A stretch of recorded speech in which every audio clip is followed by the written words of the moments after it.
Rajamahendravaram rural assembly రాజకీయాలు వేడెక్కాయి. 2008 delimitation తర్వాత Rajamahendravaram rural city 2 సెగ్మెంట్లుగా విభజించారు. నియోజకవర్గాల పునర్విభజన తర్వాత ఇక్కడ తెలుగుదేశం పార్టీ కంటిన్యూస్గా గెలుస్తూ వస్తోంది.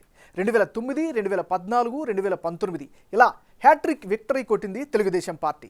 ఒక రకంగా చెప్పాలి అంటే ఈ సెగ్మెంట్ టీడీపీ కంచుకోటగా మారిపోయింది. 6 సార్లు ఎమ్మెల్యేగా గెలిచిన గోరంట్ల బుచ్చయ్య చౌదరి ఈసారి కూడా జనసేన పొత్తులతో టికెట్ దక్కించుకుంటే మరోసారి తన అదృష్టం పరీక్షించుకునే అవకాశాలున్నాయి. రాజమహేంద్రవరం రూరల్ నియోజకవర్గం ఓటర్ నాడి ఎలా ఉందో తెలుసుకునే ముందు 2019 అసెంబ్లీ ఫలితాలను ఓసారి పరిశీలిద్దాం. 2019 ఎన్నికల్లో గోరంట్ల బుచ్చయ్య చౌదరి తెలుగుదేశం పార్టీ నుంచి ఆకుల వీర్రాజు మధ్య పోటీ జరిగింది. ఆ ఎన్నికల్లో వైసీపీకి 34%, తెలుగుదేశం పార్టీకి 39%, జనసేన పార్టీకి 23%, ఇతరులకు 4% ఓట్లు దక్కాయి. అంటే 2019 అసెంబ్లీ ఎన్నికల్లో రాజమహేంద్రవరం రూరల్లో వైసీపీ 34% ఓట్లు రాబట్టింది. అదే సమయంలో తెలుగుదేశం పార్టీ అభ్యర్థి గోరంట్ల బుచ్చయ్య చౌదరికి 39% ఓట్లు వచ్చాయి. జనసేన పార్టీ కూడా 23% ఓట్లు సంపాదించింది. 2019లో ఏపీ వ్యాప్తంగా ఫ్యాన్ హవా ఉన్నా ఇక్కడ మాత్రం వర్కౌట్ కాలేదు. జనసేన నుంచి ఫస్ట్ టైం పోటీ చేసిన కందుల దుర్గేష్ మాత్రం కాపు సామాజిక వర్గ సపోర్టుతో మంచి ఓట్ షేర్ సంపాదించారు. ఇతరులకు 4% ఓట్లు లభించాయి. మరి ఈసారి ఎన్నికల్లో రాజమహేంద్రవరం రూరల్ సెగ్మెంట్లో రాజకీయం ఎలా ఉండబోతోందో big TV exclusive detailed election సర్వేలో వెల్లడైనటువంటి అభిప్రాయాలను ఇప్పుడు పరిశీలిద్దాం. అభ్యర్థుల వారీగా ఎవరెవరు బలాలు బలహీనతలు ఎలా ఉన్నాయో పరిశీలిద్దాం. ముందుగా వైసీపీకి చెందిన చెల్లుబోయిన వేణుగోపాలకృష్ణ. చెల్లుబోయిన వేణుగోపాలకృష్ణకి ఈసారి కలిసొచ్చే అంశాలేమిటి? శెట్టి బలిజ సామాజిక వర్గానికి చెందిన నేత కావడం వల్ల ఖచ్చితంగా ఆయనకి ప్లస్ పాయింట్గా చెప్పుకోవచ్చు. దీంతోపాటు ప్రభుత్వం అందిస్తున్నటువంటి పథకాలు కూడా ఆయనకి పార్టీ పరంగా కలిసి వచ్చే అవకాశం ఉంది. ఇక ఈయనకి సంబంధించిన మైనస్ ఫ్యాక్టర్స్ ఏంటో కనుక పరిశీలిస్తే నాన్ లోకల్ అభ్యర్థిగా జనంలో అయితే ఒక చర్చ కనిపిస్తుంది. ఇది ఒక మైనస్ అంశంగా చెప్పుకోవచ్చు. ఇక తెలుగుదేశం పార్టీ అభ్యర్థికి గట్టి పోటీ ఇస్తారా లేదా అనే సందేహం కూడా నియోజకవర్గంలో కనిపిస్తోంది. వాటన్నిటికి పాటు క్యాడర్ పూర్తి స్థాయిలో సహకరిస్తారా లేదా అనే సందేహాలు కూడా సొంత పార్టీలోనే వ్యక్తమవుతున్నాయి. ఇది ఈయనకి సంబంధించినటువంటి ప్లస్లు మైనస్లు. మరి ఇప్పుడు కందుల లక్ష్మీ దుర్గేష్కి సంబంధించినటువంటి వివరాలను పరిశీలిద్దాం. జనసేన పార్టీకి చెందినటువంటి నాయకుడు కందుల లక్ష్మీ దుర్గేష్ ప్రసాద్. మరి ఈయనకి సంబంధించినటువంటి అనుకూలమైనటువంటి అంశాలు ఏమిటి?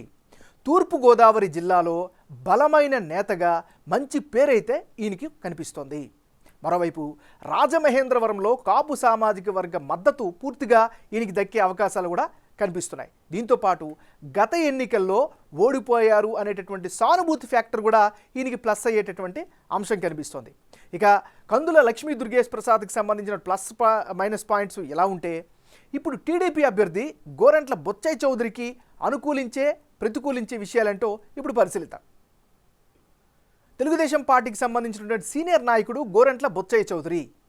గోరంట్ల బుచ్చయ్య చౌదరి సీనియర్ లీడర్గా జనంలో నియోజకవర్గంలో మంచి గుర్తింపు సంపాదించుకున్నటువంటి నాయకుడు. దాంతోపాటుగా తెలుగుదేశం పార్టీ ఆవిర్భావం నుంచి పార్టీలో కొనసాగుతున్నారు. ఎన్టీఆర్ తరం నుంచి నేటి లోకేష్ తరం వరకు కూడా అందరితో సుపరిచితమైనటువంటి వ్యక్తి.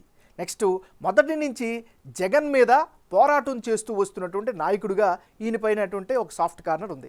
ఇది ఈయనకి సంబంధించినటువంటి ప్లస్లు.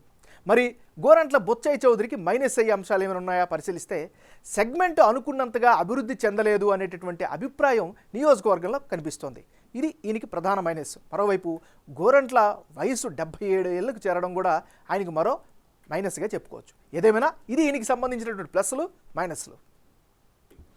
రాజమహేంద్రవరం రూరల్ నియోజకవర్గంలో కులాల వారీగా మద్దతు ఎలా ఉంది, పార్టీల వారీగా వారి యొక్క పొటెన్షియాలిటీ ఎలా ఉందో పరిశీలిస్తే ఈ నియోజకవర్గంలో గౌడ్ శెట్టి బలిజలు 22% మంది ఉన్నారు. ఎస్సీలు 20% మంది, కాపులు 16%, దేవాంగ కమ్యూనిటీ 10% ఉంటే యాదవులు 6%, వెలమ కమ్యూనిటీ 5% మంది ఉన్నారు. అంటే రాజమహేంద్రవరం రూరల్లో శెట్టి బలిజ సామాజిక వర్గం బలంగా కనిపిస్తోంది. ఇందులో వైసీపీకి 40% మంది, టీడీపీ జనసేన ఉమ్మడి అభ్యర్థికి 55% మంది, ఇతరులకు 5% మంది సపోర్ట్ ఇస్తామని బిగ్ టీవీ సర్వేలో తమ అభిప్రాయంగా చెప్పారు. అటు ఎస్సీ సామాజిక వర్గంలో 50% జగన్ పార్టీకి, 45% తెలుగుదేశం జనసేన ఉమ్మడి అభ్యర్థికి, 5% ఇతరులకు మద్దతుగా ఉంటామని చెబుతున్నారు. కాపుల్లో 30% వైసీపీకి, 55% తెలుగుదేశం పార్టీ జనసేన అభ్యర్థికి, 5% మంది ఇతరులకు సపోర్టు ఇస్తామని చెబుతున్నారు. అటు దేవాంగ కమ్యూనిటీకి చెందిన వారిలో 45% మంది వైసీపీకి, 50% టీడీపీ జనసేనకు, 5% ఇతరులకు మద్దతుగా ఉంటామని చెబుతున్నారు. యాదవ కమ్యూనిటీలో 40% వైసీపీకి, 55% టీడీపీ జనసేనకు, 5% ఇతరులకు మద్దతుగా ఉంటామని చెబుతున్నారు. వెలమలో 40% జగన్ పార్టీకి, 55% టీడీపీ జనసేనకు, 5% ఇతరులకు సపోర్ట్ ఇస్తామని చెబుతున్నారు. ఇక రానున్న ఎన్నికల్లో రాజమహేంద్రవరం రూరల్ నియోజకవర్గంలో ఎవరెవరు పోటీలో ఉంటే ఫలితాలు ఏ విధంగా వచ్చే అవకాశం ఉందో ఇప్పుడు మనం పరిశీలిద్దాం. చెల్లుబోయిన వేణుగోపాలకృష్ణ వర్సెస్ కందుల లక్ష్మీ దుర్గేష్ ప్రసాద్, వీళ్ళిద్దరి మధ్య గనక పోటీ జరిగితే ఆ సమయంలో వైసీపీకి 36%, తెలుగుదేశం పార్టీ జనసేన పార్టీ ఉమ్మడి అభ్యర్థిగా బరిలో దిగుతున్నటువంటి వీరికి 59%, ఇతరులకు 5% ఓట్లు దక్కే అవకాశాలు కనిపిస్తున్నాయి. అంటే ఇప్పటికిప్పుడు ఎన్నికలు జరిగితే రాజమహేంద్రవరం రూరల్లో జనసేన నుంచి బరిలో దిగే అభ్యర్థికే గెలుపు అవకాశాలు ఎక్కువగా ఉన్నాయని బిగ్ టీవీ సర్వేలో వెల్లడైంది. టీడీపీ మద్దతుతో జనసేన అభ్యర్థిగా కందుల లక్ష్మీ దుర్గేష్ ప్రసాద్ బరిలోకి గనక దిగితే ఏకంగా 59% ఓట్ షేర్ రాబట్టే అవకాశాలున్నాయని తేలింది. అదే సమయంలో వైసీపీ నుంచి పోటీ చేసే చెల్లుబోయిన శ్రీనివాస గోపాలకృష్ణకు 36% ఓట్లు వచ్చే ఛాన్సెస్ కనిపిస్తున్నాయి.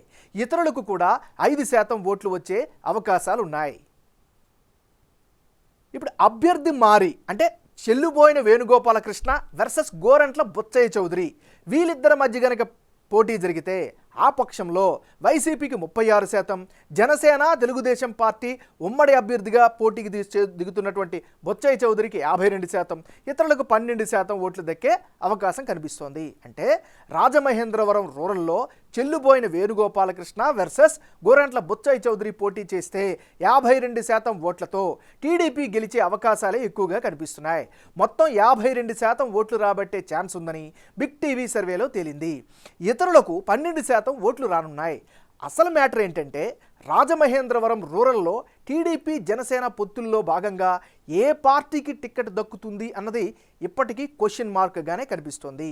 అయితే ఒకవేళ జనసేనకు టికెట్ ఇస్తే మద్దతు ఇచ్చేందుకు టీడీపీ లీడర్షిప్ క్యాడరు రెడీగా ఉన్నట్లు గ్రౌండ్లో క్లారిటీ ఉంది.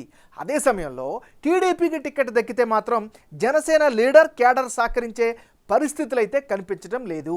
ఏదేమైనా ఓట్ షేర్పై ఎఫెక్ట్ చూపించవచ్చు. ఏ పరిణామం జరిగినా రాజమహేంద్రవరం రూరల్లో మాత్రం వైసీపీ గెలిచే అవకాశాలు లేవని సర్వేలో జన అభిప్రాయంగా తేలింది.